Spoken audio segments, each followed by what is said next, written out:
ডালটা সেদ্ধ হতে হতে এদিকে আমি পনিরটা রেডি করে নেব। এখানে আমি আমুলের 200 গ্রাম পনির নিয়েছি।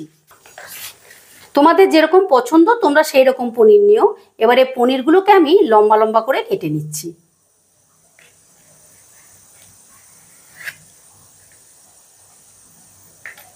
সামনেই তো দুর্গাপুজো আসছে, তোমরা কিন্তু ষষ্ঠীর দিনে বা অষ্টমীর দিনে এরকম পনিরের ছোলার ডাল তৈরি করে খেতে পারো, ভীষণ ভালো খেতে।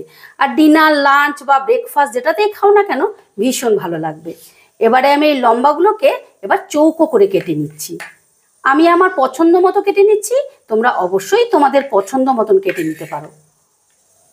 আচ্ছা, এবারে আমি একটা মশলা তৈরি করে নেব। তার জন্য নিয়ে নিলাম একটা বাটি আর দিয়ে দিচ্ছি প্রায় 2.5 কড়ের মতন আদা আর 4টে কাঁচা লঙ্কা। এটাকে আমি শিলে বেশ ভালো করে পিষে নেব। আদা আর কাঁচা লঙ্কাটা বেটে নিয়ে এর সঙ্গে কিছু গুঁড়ো মশলা আমি মিশিয়ে নিচ্ছি।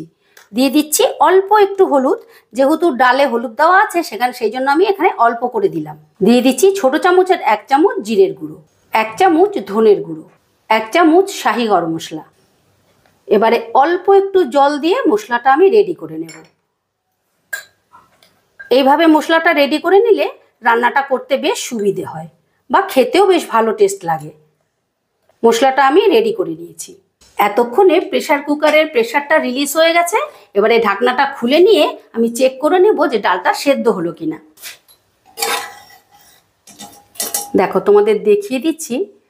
দেখো, এই যে একদম গলে গেছে।